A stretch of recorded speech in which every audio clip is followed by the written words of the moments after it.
تصور کریں کہ ایک 15 سالہ طالبہ کسی مدرسے کے روایتی ماحول میں بیٹھی ہے۔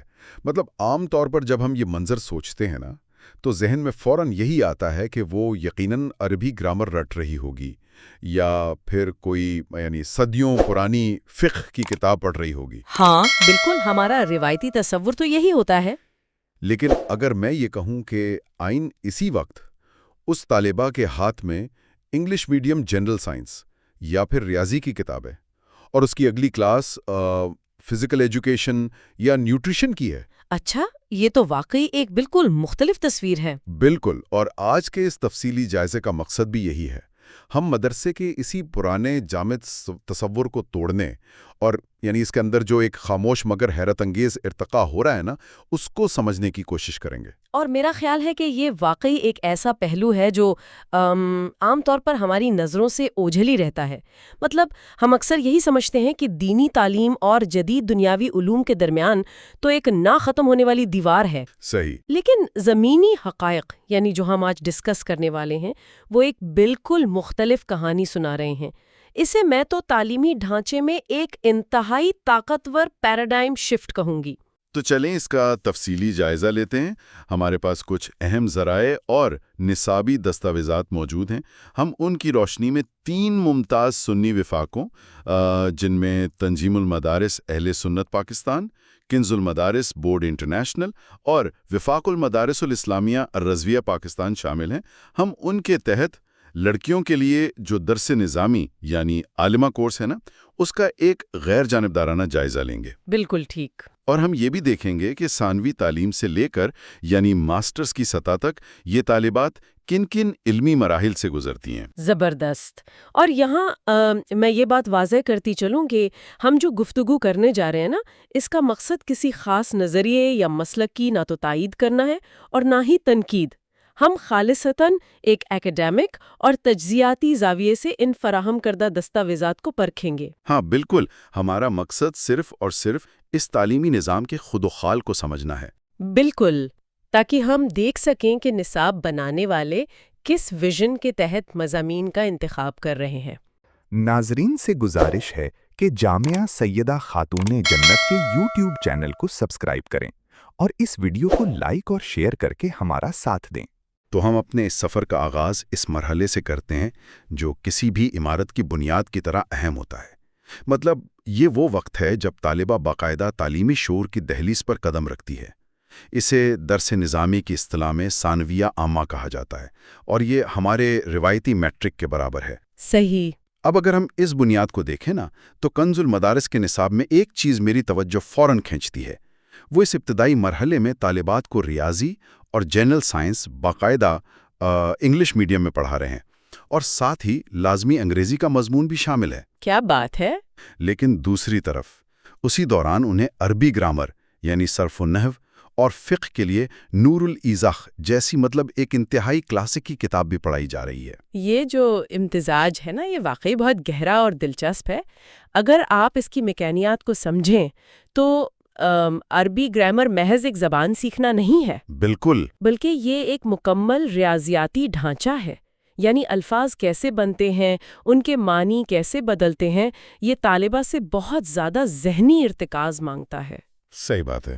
اور اسی ذہنی ارتکاز کے دوران جب انہیں انگلش میڈیم میں سائنس پڑھائی جاتی ہے تو دراصل نصاب بنانے والے یہ کوشش کر رہے ہیں کہ طالبہ کا ذہن بیک وقت 2 مختلف علمی روایات کو ہضم کر سکے۔ مطلب وہ کلاسیکی بنیادوں سے بھی جڑی رہے اور جدید دنیا کی زبان اور سائنس سے بھی۔ لیکن یہاں میرے ذہن میں ایک سوال ابھرتا ہے جس پر میں چاہوں گا کہ ہم تنقیدی نگاہ ڈالیں۔ جی ضرور۔ آپ ذرا سوچئے، ایک 14-15 سالہ طالبہ ہے جو پہلے ہی عربی زبان کی پیچیدگیوں اور فقہی اصولوں کے بھاری بوجھ تلے دبی ہوئی ہے۔ بالکل ایسا ہی ہے۔ اور اس کے سامنے اچانک آپ الجبرا، بائیولوجی اور انگریزی کی اصطلاحات رکھ دیں۔ کیا اس کے لیے ایک شدید دوگلی کشمکش جسے ہم کوگنیٹو ڈسوننس کہتے ہیں وہ پیدا نہیں کرے گا؟ یہ سوال بہت بجا ہے۔ مطلب کیا ہم ایک ہی کچے ذہن کو دو متضاد سمتوں میں نہیں کھینچ رہے؟ میں آپ کی بات سمجھ رہی ہوں۔ بظاہر تو واقعی یہ ایک بوجھ محسوس ہوتا ہے، لیکن اگر ہم اسے نصاب کی نفسیات کے زاویے سے دیکھیں نا، تو یہ دراصل تنہائی اور بیگانگی سے بچنے کا ایک طریقہ ہے۔ وہ کیسے؟ آپ دیکھیں، دور حاضر کا ایک بہت بڑا المیہ یہ رہا ہے کہ روایتی مدارس سے فارغ التحصیل افراد جب عام معاشرے میں آتے ہیں تو وہ خود کو بالکل اجنبی محسوس کرتے ہیں۔ ہاں یہ تو ہے۔ انہیں جدید اصطلاحات کا علم ہی نہیں ہوتا۔ بالکل۔ تو یہ جو انگریزی اور سائنس کا بوجھ لگ رہا ہے نا، یہ دراصل وہ پل ہے جو ان طالبات کو معاشرے کے مرکزی دھارے سے جوڑتا ہے۔ زبردست، یعنی یہ انہیں کٹ کر رہنے سے بچاتا ہے۔ ہاں نا، وہ جانتی ہیں کہ اگر انہیں کل کو جدید تعلیم یافتہ طبقے یا پھر یعنی اپنی ہی نسل کے بچوں کے سوالات کے جوابات دینے ہیں تو انہیں ان کی زبان اور ان کے سائنسی حقائق کا کچھ نہ کچھ علم تو ہونا چاہیے نا۔ یہ بہت زبردست نکتہ ہے، یعنی یہ معاشرے میں ان کی بقا کی جد و جہد کا حصہ ہے۔ خیر، اسی بنیاد کے مرحلے میں اگر ہم تنظیم المدارس کو دیکھیں تو ان کا جھکاؤ روایات کی طرف تھوڑا زیادہ نظر آتا ہے۔ صحیح۔ انہوں نے فقہ کے لیے برِ صغیر کی بہت ہی مشہور کتاب بہشتی زیور کا انتخاب کیا ہے۔ اس کے ساتھ احادیث کے لیے اربعین نووی پڑھائی جا رہی ہے، جس میں اخلاقی اور بنیادی عقائد کی 40 احادیث ہیں۔ حالانکہ عصری مضامین جیسے مطالعہ پاکستان ان کے یہاں بھی موجود ہیں۔ جی، وہ اپنی روایات کو بہت مضبوطی سے تھامے ہوئے ہیں۔ بالکل، لیکن وفاق المدارس الرسویہ کا نقطہ نظر یہاں مجھے بہت منفرد لگا۔ آپ کو پتہ ہے انہوں نے ایک مضمون متعارف کروایا ہے جس کا نام ہے خواتین اسلام۔ اچھا۔ ہاں، اور اس میں امہات المؤمنین اور نامور صحابیات کے حالات زندگی پڑھائے جا رہے ہیں۔ واہ، اور آپ دیکھیں اس کی افادیت محض تاریخ پڑھانے تک محدود نہیں ہے۔ تو پھر اور کیا مقصد ہو سکتا ہے اس کا؟ اگر ہم اس کے پیچھے موجود نفسیات کو سمجھیں تو یہ دراصل شخصیت سازی یا آئیڈیالوجی فارمیشن کا عمل ہے۔ اچھا۔ مطلب جب ایک لڑکی اپنے تعلیمی سفر کے بالکل آغاز میں ہی ان خواتین کی زندگیاں پڑھتی ہے جنہوں نے جنگوں میں حصہ لیا یا تجارت کی اور علم کے میدان میں نام پیدا کیا، تو اس کے ذہن میں خود بخود اپنے لیے ایک رول ماڈل بن جاتا ہے۔ کیا بات ہے! یہ اس کے لاشعور میں یہ بات بٹھانے کی یعنی ایک کوشش ہے کہ ایک مسلمان عورت کا کردار صرف گھر کی چار دیواری میں خاموش رہنے تک محدود نہیں ہے، بلکہ وہ بھی معاشرے کی ایک فعال رکن ہے۔ واقعی یہ بات تو سوچنے پر مجبور کرتی ہے کہ یہ نصاب کس طرح ان کی نفسیات کو شکل دے رہا ہے۔ خیر، جب یہ بنیادی مرحلہ مکمل ہو جاتا ہے نا، تو یہ تعلیمی سفر ایک نئے اور زیادہ پیچیدہ موڑ میں داخل ہو جاتا ہے۔ جی، جسے ثانویہ خاصہ کہتے ہیں۔ بالکل، اور یہ ہمارے انٹرمیڈیٹ یا ایف اے کے برابر ہے۔ یہاں محض رٹا لگانے یا معلومات کو حفظ کرنے کا کام ختم ہو جاتا ہے اور تجزیہ کرنے کی صلاحیتوں پر زور دیا جاتا ہے۔ صحیح۔ اس مرحلے پر تنظیم المدارس ایک بہت ہی بھاری اور کلاسیکی مضمون متعارف کرواتا ہے، علم منطق یعنی لاجک۔ علم المنطق تو صدیوں سے اسلامی اور یونانی تعلیمی نظاموں کا خاصا رہا ہے۔ بالکل۔ یہ جو مضمون ہے نا، یہ طالبات کو یہ نہیں سکھاتا کہ کیا سوچنا ہے، بلکہ یہ سکھاتا ہے کہ کیسے سوچنا ہے۔ ہاں، استدلال کیسے قائم کرنا ہے۔ بالکل، مقدمہ اور نتیجہ کیا ہوتا ہے، اور اگر کوئی دوسرا شخص دلیل دے رہا ہے تو اس میں موجود خامی یا فیلیسی کو کیسے پکڑنا ہے۔ جب طالبات یہ پڑھتی ہیں تو وہ چیزوں کو محض عقیدت کی بنیاد پر ماننے کے بجائے دلیل کی کسوٹی پر پرکھنا سیکھ لیتی ہیں۔ یعنی ذہن کو تیز کرنے کا باقاعدہ اوزار دیا جا رہا ہے، اور اسی سطح پر وفاق المدارس الرضویہ ایک مختلف زاویہ لے کر آتا ہے۔ وہ فارسی زبان و ادب اور تاریخ اسلام پڑھا رہے ہیں، جس میں خلافت راشدہ، بنو امیہ اور بنو عباس کا پورا دور شامل ہے۔ تاریخ کا مطالعہ تو انسان کا نقطہ نظر ویسے ہی بہت وسیع کر دیتا ہے۔ ایسا ہی ہے، لیکن یہاں آ کر جو چیز مجھے واقعی حیران کر گئی نا، وہ کنز المدارس کا نصاب ہے۔ اچھا، انہوں نے کیا شامل کیا ہے؟ انہوں نے انٹرمیڈیٹ کی سطح پر لڑکیوں کے لیے باقاعدہ فزیکل ایجوکیشن کا مضمون متعارف کروا دیا ہے۔ کیا واقعی؟ ہاں، اس میں صحت کی بنیادی باتیں، غذائیت یا نیوٹریشن کے اصول اور جسمانی تندرستی پڑھائی جا رہی ہے۔ اب یہاں مجھے ایک بہت بڑا تضاد نظر آ رہا ہے۔ وہ کیسے؟ مطلب ایک طرف لڑکیوں کے مدرسے کا وہ روایتی تصور ہے جہاں پردے، حیا اور گھر کی چار دیواری پر انتہائی زور دیا جاتا ہے، اور دوسری طرف آپ انہیں فزیکل ایجوکیشن اور نیوٹریشن پڑھا رہے ہیں. کیا یہ براہ راست ایک قدامت پسند ماحول سے ٹکراؤ نہیں ہے؟ بظاہر تو یہ واقعی متصادم لگتا ہے اور یہ سوال کسی کے بھی ذہن میں آ سکتا ہے. بالکل. لیکن اگر ہم ذرا گہرائی میں جا کر اسلامی تاریخ کے سنہری دور کو دیکھیں نا تو یہ کوئی نئی بات نہیں ہے، بلکہ یہ تو ایک گم شدہ روایت کی واپسی ہے. وہ کس طرح؟ اس دور میں آپ دیکھیں فلسفی اور طبیب الگ الگ تھوڑی ہوتے تھے. بو علی سینا کی مثال لے لیں، وہ منطق بھی لکھتے تھے اور طب پر بھی ان کی اتھارٹی تھی. ہاں یہ بات تو ہے. تو کنز المدارس کا یہ قدم اس سوچ کی عکاسی کرتا ہے کہ ایک صحت مند دماغ ایک بیمار جسم میں نہیں پنپ سکتا، خاص طور پر خواتین جو آنے والی نسلوں کی صحت کی ذمہ دار ہوتی ہیں. بالکل صحیح کہا آپ نے. اگر انہیں ہی نیوٹریشن کا علم نہیں ہوگا تو پورا معاشرہ ہی کمزور ہو جائے گا نا. تو یہ دراصل طالبہ کو محض ایک روح ماننے کے بجائے اسے ایک مکمل انسان تسلیم کرنے کا عمل ہے. کمال کی تشریح کی آپ نے. مطلب منطق کے ذریعے ذہنی صحت اور فزیکل ایجوکیشن کے ذریعے جسمانی صحت، اور یہ دونوں مل کر ایک متوازن شخصیت بنا رہے ہیں. بالکل ایسا ہی ہے. اچھا، اس کے بعد ہم تعلیمی سفر کے اس مرحلے میں داخل ہوتے ہیں جسے عالیہ کہا جاتا ہے. یہ BA کے مساوی ہے. یہاں آ کر طالبات کی تخصیص یا اسپیشلائزیشن کا باقاعدہ آغاز ہوتا ہے. اور دلچسپ بات یہ ہے کہ یہاں آ کر تینوں وفاقوں کا نصاب کافی حد تک ایک دوسرے سے ملنے لگتا ہے. جی، کیونکہ اب ان کے سامنے کلاسیکی اور کافی بھاری بھرکم کتب رکھ دی جاتی ہیں. ہاں، جیسے تفسیر کے لیے جلالین، حدیث کے لیے مشکات المصابیح اور فقہ کے لیے ہدایہ جیسی کتابیں پڑھائی جاتی ہیں. اور اس کے ساتھ ہی ایک بہت پیچیدہ مضمون شامل ہوتا ہے جسے علم الفرائض یا وراثت کا قانون کہا جاتا ہے. ہاں، اور علم الفرائض کی نوعیت پر بات کرنا تو بہت ہی ضروری ہے. بالکل.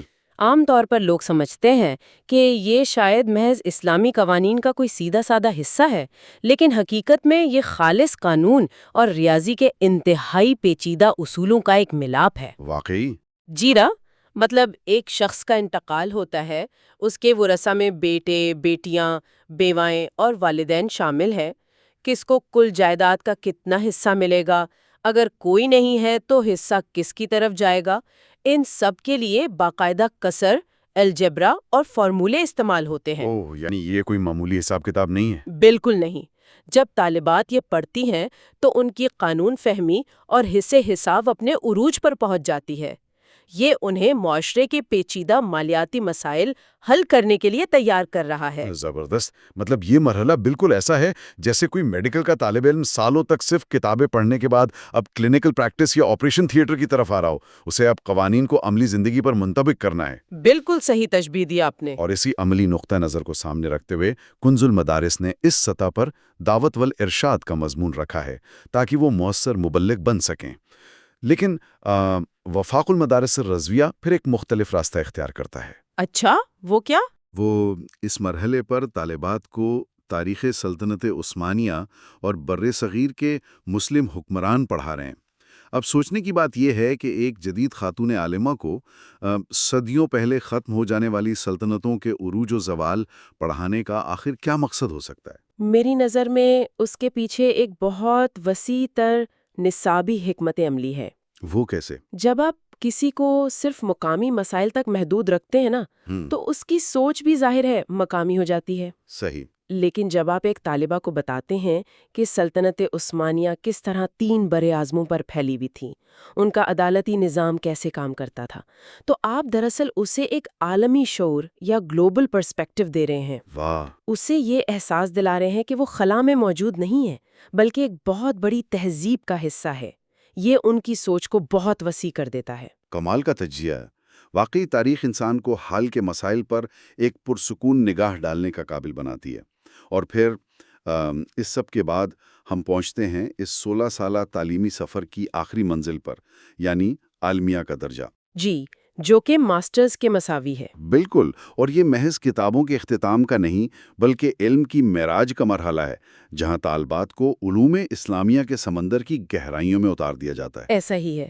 اور اس MA کے سطح پر آ کر تینوں وفاق طالبات کو صحاح ستہ مکمل کرواتے ہیں. یعنی احادیث کی وہ 6 مستند ترین کتابیں جن پر پورے اسلامی نظام کی عمارت کھڑی ہے، جن میں بخاری، مسلم، ترمذی شامل ہیں. ہاں.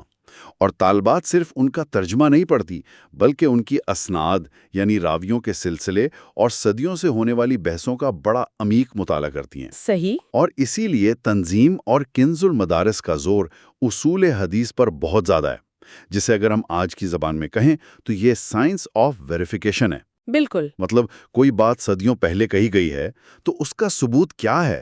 راوی کا حافظہ اور کردار جانچا جاتا ہے۔ لیکن وفاق المدارس الرضویہ کے MA کے نصاب میں کچھ ایسا ہے جس نے مجھے سب سے زیادہ حیران کیا ہے۔ اچھا، وہ کون سا پہلو ہے؟ انہوں نے اپنے آخری سالوں میں مطالعہ ادیان یعنی کمپیریٹیو ریلیجنز کا باقاعدہ مضمون شامل کیا ہے، اور اس میں خصوصاً جو مستشرقین یا اورینٹلسٹ اسکالرز ہیں نا، ان کی طرف سے اسلام پر کیے گئے براہ راست اعتراضات اور ان کے جوابات سکھائے جا رہے ہیں۔ اچھا۔ میرا سوال یہ ہے کہ کیا یہ خطرناک نہیں ہے؟ مطلب ایک طالبہ کو مغربی مستشرقین کے سخت ترین اعتراضات براہ راست پڑھا دینا، کیا اس سے ان کے عقیدے میں تزلزل نہیں آئے گا؟ مجھے تو یہ بالکل کسی ویکسین کی طرح لگ رہا ہے کہ آپ کنٹرول ماحول میں انہیں اعتراضات کا وائرس دے رہے ہیں تاکہ وہ اینٹی باڈیز تیار کر لیں۔ کیا شاندار تشبیہ دی ہے آپ نے، میں تو بالکل اس سے متفق ہوں۔ یہ واقعی ایک فکری ویکسینیشن کی طرح ہی ہے۔ ہاں نا؟ روایتی طور پر تو یہی سمجھا جاتا تھا کہ بچوں کو بیرونی تنقید سے چھپا کر رکھو، لیکن آج کی اس انٹرنیٹ والی دنیا میں آپ کسی کو چھپا کر نہیں رکھ سکتے۔ بالکل نہیں رکھ سکتے، ہر چیز ایک کلک کی دوری پر ہے۔ ایسا ہی ہے، اور نصاب بنانے والوں نے اس حقیقت کو تسلیم کر لیا ہے۔ جب وہ مستشرقین کے اعتراضات پڑھاتے ہیں نا، تو وہ دراصل انہیں فکری مدافعت یا انٹلیکچوئل امیونٹی دے رہے ہیں۔ وہ بتا رہے ہیں کہ مغربی دانشوروں کے دلائل کیا ہیں اور انہیں علمی بنیادوں پر کیسے رد کرنا ہے۔ زبردست، یعنی وہ انہیں دفاعی پوزیشن سے نکال کر علمی پر اعتمادی کی طرف لا رہے ہیں۔ بالکل، اور اسی علمی پر اعتمادی کو پریکٹیکل شکل دینے کے لیے وفاق المدارس الرضویہ نے MA مکمل کرنے کی ایک بہت کڑی شرط رکھی ہے۔ وہ کیا؟ طالبات کے لیے لازمی قرار دیا گیا ہے کہ وہ 100 صفحات پر مشتمل ایک باقاعدہ تحقیقی مقالہ یا ریسرچ تھیسس لکھیں گی۔ 100 صفحات کا مقالہ؟ یہ تو واقعی کوئی عام بات نہیں ہے۔ جی ہاں، اس کا مطلب ہے موضوع کا انتخاب کرنا، لٹریچر ریویو کرنا، دلائل جمع کرنا اور پھر اسے اکیڈمک اسلوب میں لکھنا۔ یہ انہیں خالصتاً ریسرچ اسکالر بنانے کا طریقہ ہے۔ بلا شبہ، اور یہ اس پورے 16 سالہ سفر کا اصل کلائمیکس ہے۔ پرانا نظام تو صرف وصول کرنے پر زور دیتا تھا نا؟ بالکل، طالب علم علم کا وصول کنندہ ہوتا تھا، لیکن یہ شرط پورے پیراڈائم کو الٹ دیتی ہے۔ اب طالب علم وصول نہیں کر رہی بلکہ علم کی تخلیق کر رہی ہے۔ وہ مدرسے کی روایتی تعلیم اور جدید یونیورسٹی کی ریسرچ کے درمیان موجود خلیج کو ختم کر رہی ہے۔ کمال ہے۔ یہ سب جاننے کے بعد تو واقعی ذہن میں موجود وہ پرانا، جامد اور ٹھہرا ہوا مدرسے کا خاکہ مکمل طور پر بکھر جاتا ہے۔ بالکل ایسا ہی ہے۔ اگر ہم آج کے اس پورے جائزے کو سمیٹیں نا، تو یہ ثابت ہوتا ہے کہ مدرسے کی تعلیم کوئی رکی ہوئی جھیل نہیں ہے، بلکہ یہ ایک مسلسل بہتا اور اپنا راستہ بناتا ہوا دریا ہے۔ بے شک۔ ہم نے دیکھا کیسے سائنس سے بنیاد رکھی گئی، لاجک اور فزیکل ایجوکیشن سے ذہن اور جسم کو متوازن کیا گیا، اور پھر 100 صفحات کے مقالے سے انہیں ریسرچ اسکالر بنا دیا گیا۔ اور یہی سب سے اہم نچوڑ ہے۔ ان تینوں بورڈز کے نصاب میں موجود یہ جو تنوع ہے نا، یہ دراصل خالص کلاسیکی تعلیمات کو 21ویں صدی کی حقیقتوں سے ہم آہنگ کرنے کی کوشش ہے۔ انہیں پتہ ہے کہ اگر عصری علوم نہیں اپنائے تو ان کی آواز موجودہ دور کے شور میں دب جائے گی۔ بالکل، یہ ارتقا تو ان کی بقا کے لیے ناگزیر ہے۔ اور اسی انتہائی گہرے جائزے کے اختتام پر میں ایک آخری خیال کے ساتھ بات ختم کرنا چاہوں گا، جو شاید ہمارے سننے والوں کے لیے غور و فکر کا ایک نیا دروازہ کھول دے۔ جی، وہ کیا؟